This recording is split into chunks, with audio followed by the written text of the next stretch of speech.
The place of knowledge and wisdom. The place of knowledge and wisdom in our marriage, in our relationship. Many feel that, or many are afraid of marriage today because they see marriage as a very difficult task. It's not a difficult thing to get into, or if you are in already, it's not too difficult. I want you to understand me very well. Not as if there are no challenges in marriage. There are challenges. There is no marriage without no challenge. Whether you get married to the most successful man in the world, whether you get married to the most successful woman, whether you get married to the most wealthy person, or being a bishop, a pastor, whatever, if there is no knowledge and wisdom and understanding, when these three things are lacking in any marriage, you will see crisis. Crisis become the order of the day. And this is what many have failed to understand. Many lack knowledge about marriage. You can be a successful businessman and not be successful in your marriage.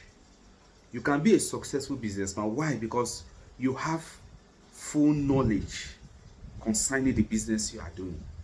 You can be a successful civil servant because why? You have knowledge about the job you are doing. You can be successful in every other area, and you discover that you are not successful in marriage. Why?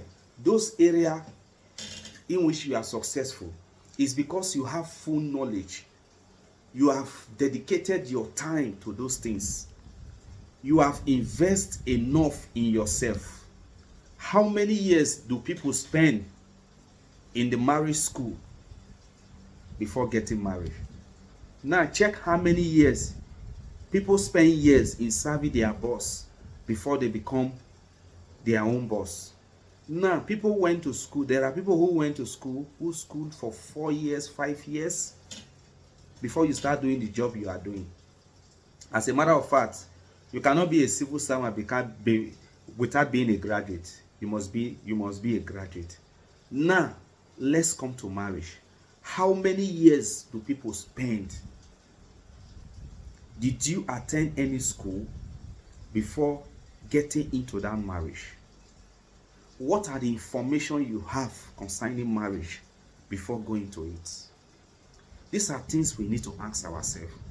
When we discover that as people, that there is so much failure in a particular area in our world, then something should tell us that something is lacking in that area. For you to know mathematics very well, or for you to be a friend to math, for you to know maths, you must be a friend to you. Maths must be friendly to you. Must be friendly with maths, and you must know the formula. Any maths you want to solve, when you know the formula, it will be easier for you to solve it. So the same thing boils down to marriage. Marriage has formula, and a lot of person lack this. A lot of person do not have this formula. So when you don't have it, you will keep on seeing crisis in it. You will keep on seeing challenges in it. Because why? Something is lacking. But by the time you are able to know what is lacking, you'll be able to fill in some gap. Because I have made a lot of research, and I see a lot of person today, they don't want to get involved in it.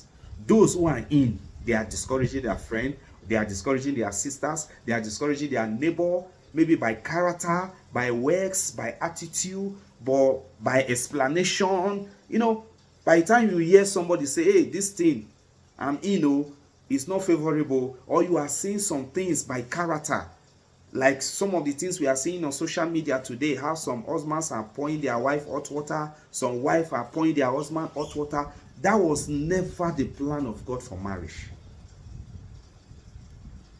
The Bible said something. It is God's desire to hide some things from men. And it is the honor of men to search those things out.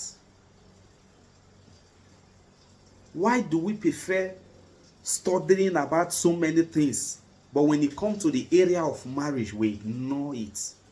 We feel that, oh, I have money, I'm due, I'm overdue by age, by my level of finance, I can go into it.